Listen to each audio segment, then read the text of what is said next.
Assalamu alaikum viewers. Welcome to Kids Time. The topic of today's program is Nations Mentioned in Quran. With the blessings of Allah subhanahu wa ta'ala, all of us get the opportunity to read the Quran.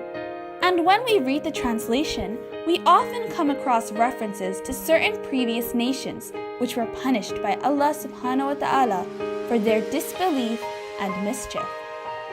Knowing about them warns us about Allah's wrath and the ill doings which cause it. In the Quran, various nations which faced azab or Allah's wrath have been mentioned 15 times.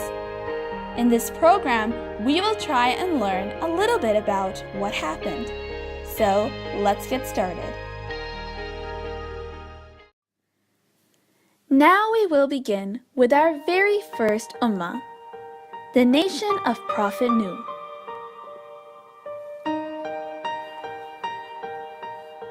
Then it was said, O earth, swallow your water. O sky, leave off. The waters receded, the edict was carried out, and it settled on Mount Judi. Then it was said, away with the wrongdoing lot. Surah Hud, Ayah 44. Prophet Nuh guided his people for 950 years, and only a handful of them accepted. The rest of them rejected and ridiculed, and this has happened as a consistent behavior of humanity towards the representatives of Allah subhanahu wa ta'ala. After this duration, Prophet Nuh cursed and prayed against his nation, and the du'as of prophets and imams are always accepted immediately. He prayed that not a single disbeliever be left on the face of the earth. So Allah asked him to construct the ark. Even then, the people were making fun of him. He collected a pair of each animal, as he wanted to protect their existence.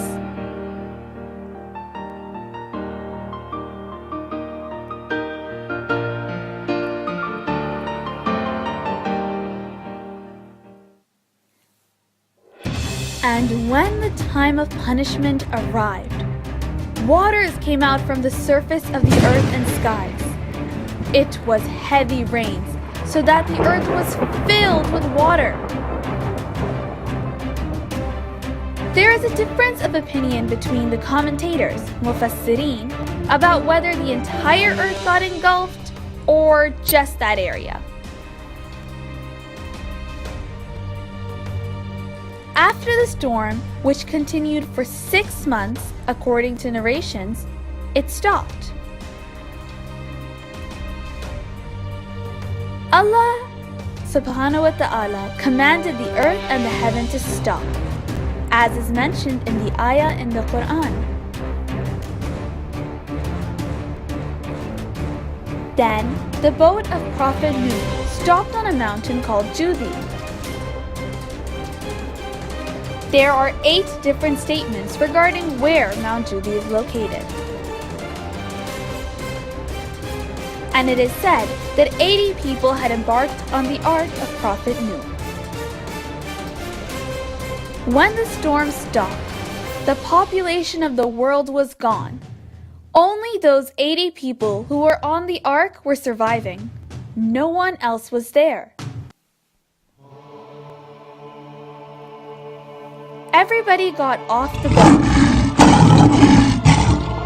and eventually, the very first city was founded. It was called Madinatul Samanin, City of 80.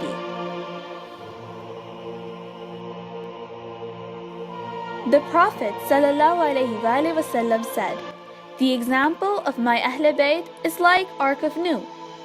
Whoever got aboard that ship succeeded.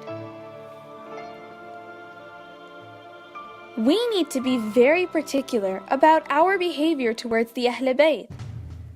Prophet Nuh's son was arrogant and refused to join him and climbed a hill, but nonetheless he got drowned.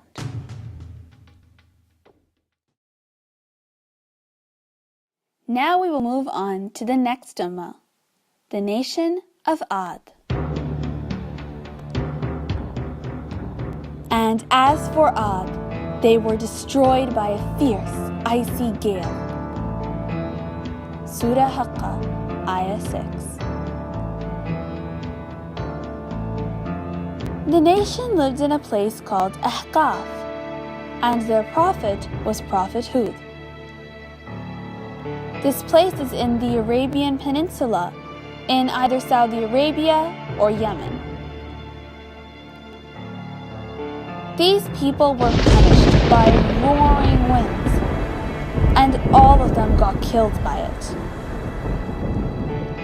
These winds blew for 8 days and 7 nights, and did not leave a trace of those human beings.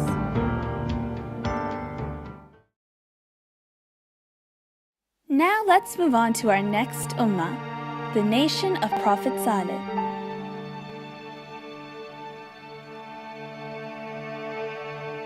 As for Thamud, they were destroyed by the cry. Surah Haqqa, Ayah 5. This nation lived in a place called Hijr. The Prophet propagated and they rejected. And they told the Prophet that we will believe in you if you bring a camel from behind this mountain. There was a mountain in their village. With the permission of Allah subhanahu wa ta'ala, He showed this miracle, and a huge she-camel emerged from the mountain next to their village. However, they still didn't believe. Prophet Saleh told them the rules of engagement with the animal. One day, the animal was to drink from the stream, and they would leave it alone. And the next day, they could drink from the stream. However, they violated the rule, and one person out of them killed the camel. The punishment came for all of them. Imam Sadiq alayhi salam said, and this is paraphrased, that one person killed the camel, but Allah subhanahu wa ta'ala punished the entire nation because when he was killing the animal, the entire nation was razi and pleased with his crime. This is also a lesson for us. If some zulm or oppression is taking place and we stay indifferent, believing that we are not doing it, it is not right. There is no concept of neutrality in Islam. Staying silent means siding with the oppressor. Imam Ali alayhi salam instructed in his will, be an opponent to an oppressor and a supporter of oppressed. The killer of the she-camel in traditions is compared to the killer of Imam Ali alayhi salam. The first is called Ashqa al-Awwalin, the stone-hearted person of earlier times, and the second is called Ashqa al-Akhirin, the stone-hearted person of the later times. The camel was innocent and had been providing milk for the entire village. And that is the story of the nation of Prophet Saleh. The next ummah, the nation of Prophet Ibrahim. We did not send any apostles before you except as men to whom we revealed. Ask the people of the reminder if you do not know. Al-Anbiya, Ayah 7. This nation lived in the city of Avar or Babel. It is in Iraq and we can visit it even now.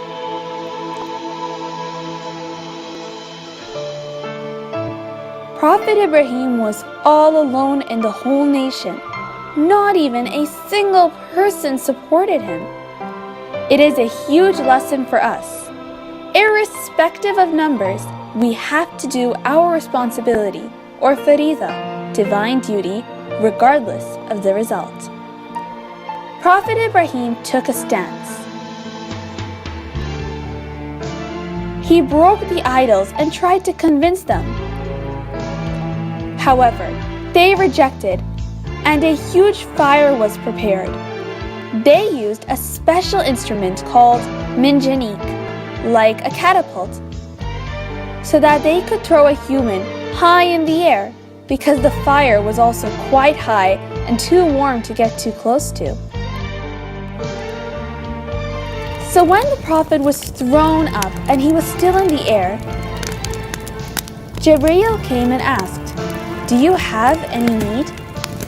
In such a critical moment, when he was about to land in the fire, our second most superior prophet after Prophet Muhammad said, "Yes, I have, but towards you, no. I stand in need of Allah alone." Some narrations say that Prophet Ibrahim said, "Allah's knowledge about me suffices, so there's no need for me to ask Him." This is reliance on Allah, or tawakkul. When someone has this kind of reliance, Allah subhanahu wa ta'ala always helps. Allah commanded the fire to cool down so that he would be safe. Commentators say that if the command of safety was not part of Allah's instruction, then Prophet Ibrahim could have died out of the cold fire. So the words wasalama were added. When Namrud saw Prophet Ibrahim sitting in the fire, he couldn't believe his eyes. So he went to a higher position to have a clearer view. And then he said, "O Ibrahim, your God is really great." But even then, he continued his arrogance and disbelief. So now he sent Prophet Ibrahim into exile. He was sent from Babel to Syria, and then he goes to Palestine, and then he went to Mecca, and so on.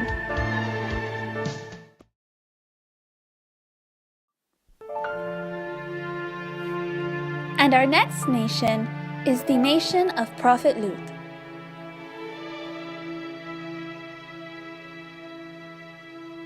So when our edict came, we made its topmost part its nethermost, and we rained on its stones of laminar shale. Surah Hud, Ayah 82.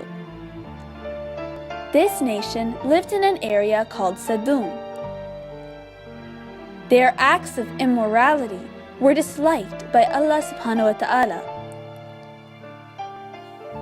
As a punishment, the piece of land was turned upside down and also showered with rains of rocks. Some commentators say that the showering of rocks was taking place as the earth was turning upside down, and some say that the showering of rocks took place to force the people on the sides to enter that piece of land. All of them died. In the Quran, we see the following: "Marked with your Lord for the profligate, never far from the wrongdoers." Surah Hud, Ayah 83. This ayah is in reference to the rocks. Each of the rocks were marked by Allah subhanahu wa ta'ala. They were not ordinary stones, but were special ones. And that is the story of the nation of Prophet Lut. Now we'll move on to the next ummah, the nation of Prophet Musa. And leave the sea calmly, they will indeed be a drowned host. Surah Al-Dukhan, Ayah 24. He said, "It shall be forbidden them for 40 years. They shall wander about in the earth, so do not grieve for the transgressing lot." Surah Al-Ma'idah, Ayah 26.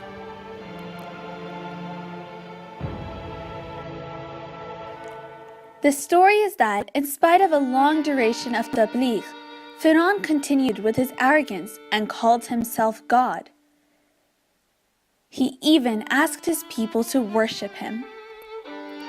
Hence, when one of the astronomers told him that a baby will be born who will bring down his empire.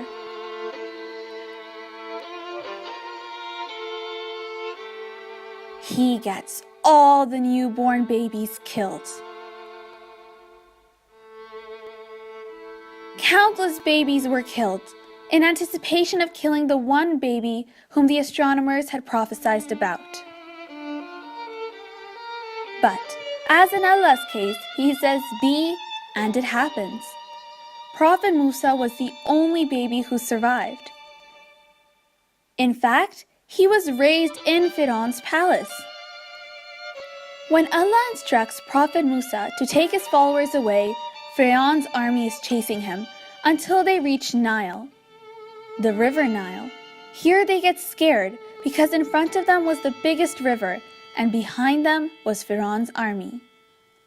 And just as a quick point here, Bibi Fatima alayhi salam was given 4 rivers in Meher by Allah subhanahu wa ta'ala. Imam Ali gave her 500 dirhams as Meher, and Allah subhanahu wa ta'ala gave a Meher of 4 rivers to her. The first was Dajla in Tigris, Iraq.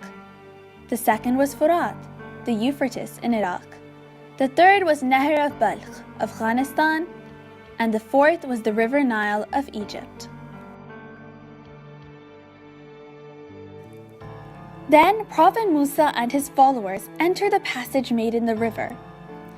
And when the last follower of Prophet Musa steps out, and Firaun's army was in that passage, Allah subhanahu wa ta'ala asks the waves to join back, and all of them drown. At this moment, Firaun then claims to believe in the God of Musa and embrace Islam, but Allah rejects his request. Somebody asked Imam Raza alayhi salam, why didn't Allah accept the tawbah of Firaun when he repented before dying? The Imam replied, because he became a mu'min after seeing the death, and iman after seeing the death is not acceptable, as the ghaib, unseen, is now turned into shahud, witness. And that is the story of the nation of Prophet Musa. We will now begin our next ummah, Ashabul Aika, or the nation of Prophet Shu'aib. So they impugned him, and then they were overtaken by the punishment of the day of the overshadowing cloud. Surah Ashura, Ayah 189. The nation of Prophet Shu'aib lived in a city called Madian. Prophet Shu'aib is actually the father-in-law of Prophet Musa.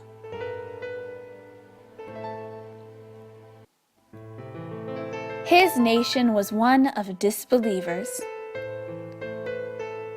After multiple chances were given, a terrible wind started to blow. First, it was extremely hot weather.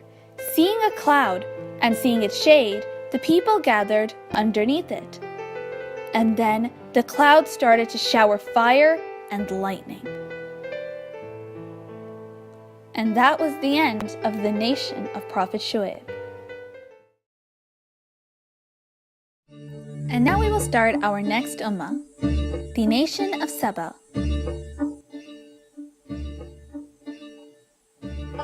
But they disregarded the path of Allah, so we unleashed upon them a violent flood, and replaced their 2 gardens with 2 gardens bearing bitter fruit, tamarisk, and sparse lote trees.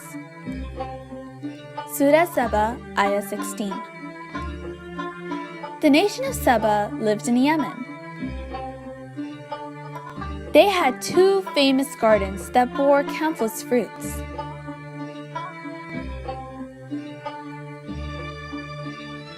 However, the rich started to get arrogant, neglecting their responsibilities towards the poor. So after the warnings, Allah sent the punishment. A torrent was sent. The garden started giving bitter fruits, and a tsunami, a huge water storm, caused their destruction. And that's the story of the nation of Saba.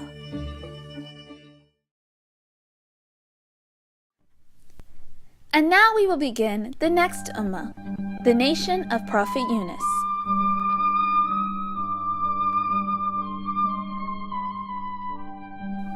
Why has there not been any town that might believe, so that its belief might benefit it, except the people of Jonah?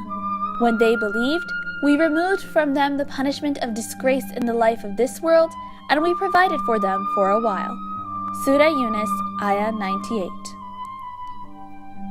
Prophet Yunus propagated to his people for 30 years. But it was of no use. So Allah subhanahu wa ta'ala informed him that the punishment was to arrive in 30 days. Hence, on the 29th day, Prophet Yunus left the town. This was an act of tarkul awla. The prophets are masoom, but sometimes they did something which was better to be avoided. For instance, Prophet Yunus left the city without taking Allah subhanahu wa ta'ala's permission.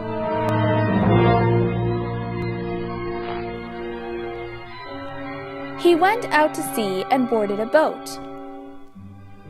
However, after some time, the boat became unstable in the deep waters. The people decided to take a draw because they believed that the reason the boat was unstable was because a sinner was on board, and by taking a draw, they could find the name of the sinner. However, every time they drew a name, Prophet Yunus's name came out. Prophet Yunus agreed to drop out, but the people insisted that he could not do so as he was a prophet. But he still agreed. So when they tried to throw him out from one side, a huge fish came out opening its mouth to gulp him. They took him to the other side, but the same thing happened again. Prophet Yunus understood and asked to be thrown anyway. He was thrown and the fish engulfed him. But Allah subhanahu wa ta'ala had directed the fish not to consume him as food. So this fish was eaten by another fish, which was eaten by a third yet bigger fish, and the biggest fish belly became transparent on one side. This fish took Prophet Yunus to the 7 oceans of the world, into the depths of all the oceans. And on the side of the belly, the fish was transparent, so Prophet Yunus could see the creatures existing in the depths of the ocean. In Dua Joshin Kabir, we learn, O you whose strange and astonishing things are in the ocean. Scientists say 80% of creatures live inside water, and only 20% of them are on earth and in the air. So Prophet Yunus saw in one of the depths that he heard some sounds of the existences reciting the phrase of the remembrance of Allah. And that phrase was, La ilaha illa anta subhanika inni kuntu min al-zalimin. He learnt it and repeated after them, and he recited it 120,000 times. And after he finished the count, Allah commanded the fish to bring him back to the shore.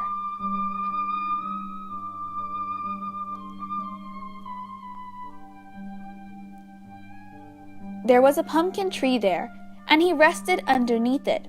His body was very weak. He rested under the shade of the tree, and when he got a little strength, he went to walk about. But when he came back, he realized that the tree had dried up.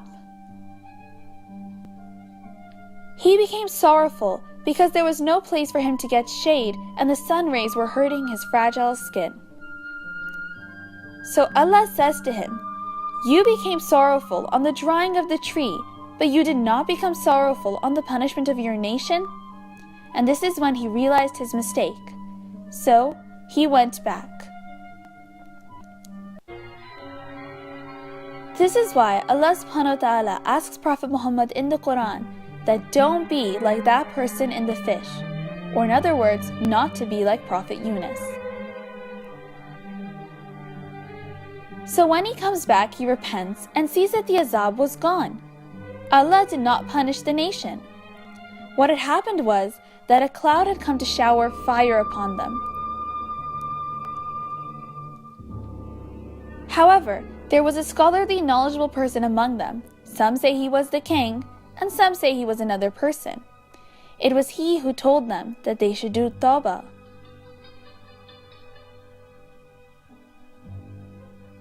So they all gathered and did tawbah. And so Allah removed the punishment, and they were saved, and they all became mu'min. And that's the story of the nation of Prophet Yunus. We will now move on to the next ummah, the nation of Tubba. And the inhabitants of Aika and the people of Tubba, each of them impugned the apostles, and so my threat became due against them. Surah Qaf, Ayah 14. The nation of Tubba resided in Yemen. These people rejected the prophets, and hence they got punished. These people used to call their rulers Tubba, and so they were called the people of Tubba. According to some narrations, a storm hit, while others say it was a flash of lightning, and yet others say it was an earthquake that caused them all to be killed. And that's the story of the nation of Tubba.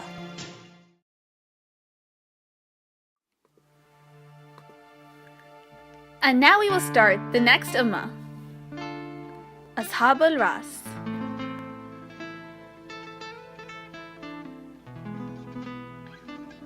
And the inhabitants of Aika and the people of Tubba, each of them impugned the apostles, and so my threat became due against them. Surah Qaf, Ayah 14. Hanzala was the name of the prophet, and he used to live near Madian. This nation was also killed because of their disbelief. And that's the story of Ashab al-Ras. Now we will move on to the next ummah, Ashab al-Qariyah. It was but a single cry, and behold, they were stilled like burnt ashes. Surah Yasin, Ayah 29. In Surah Yasin, two Hawarin or companions of Hazrat Isa are mentioned. Hazrat Isa sent these two to guide people who were disbelievers. However, the king of that area jailed both of them. Then Hazrat Isa sent a third one who was a special companion of Hazrat Isa. He went there and befriended the people and asked the king to bring those two out of the prison. They were then asked what miracles they could perform. They said that they could cure the blind. And in addition, they could also bring the dead back to life with the mercy of Allah subhanahu wa ta'ala. So a blind person was brought. Then all three of them prayed. And the blind person got cured right in front of the king. Their disbelief was punished when Allah subhanahu wa ta'ala sent a single cry, and all of them died because of that single sound. They lived in a place called Antakya. And that's the story of Ashab al-Qariyah.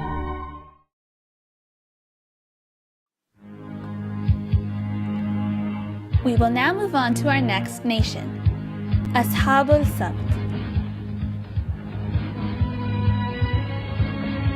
O you who were given the book, believe in what we have sent down, confirming what is with you, before we blot out the faces and turn them backwards, or curse them as we cursed the people of the Sabbath. And Allah's command is bound to be fulfilled. Surah Nisa, Ayah 47.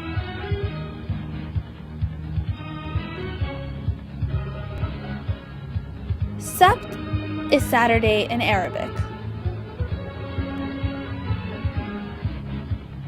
These people were not allowed to do any business on Saturdays. In fact, they were supposed to spend Saturday in the worship of Allah subhanahu wa ta'ala, but they disobeyed. They were fishing although told not to do so. In Surah Nisa, ayah 47, Allah subhanahu wa ta'ala talks about them. Two types of punishments came. One was that Allah turned their faces, and the second was that the lanat and curse was sent by Allah subhanahu wa ta'ala upon them. So lanat and curse is an elaborate topic on its own, but basically lanat is when we ask Allah subhanahu wa ta'ala to deprive someone of His mercy. The turning of faces according to tafsirs was that spiritually their manviyat was finished. But some scholars say that the turning of faces meant a physical change. Various accounts of narrations can be read from the book Wasail al-Shia, where it says that 26 nations were converted into 26 animals. Such are called mansukhat, the human turned to animals. And that's the story of Ashab al-Sabt. And now finally we have reached the last ummah, Ashab al-Fil, the people of the elephant. In the name of Allah, the All-Beneficent, the All-Merciful, have you not regarded how your Lord dealt with the men of the elephant? Did He not make their stratagems go awry and send against them flocks of birds, pelting them with stones of shale, thus making them like chewed up straw? Surah Fil. Abraha was a king who sent his army to attack the Kaaba.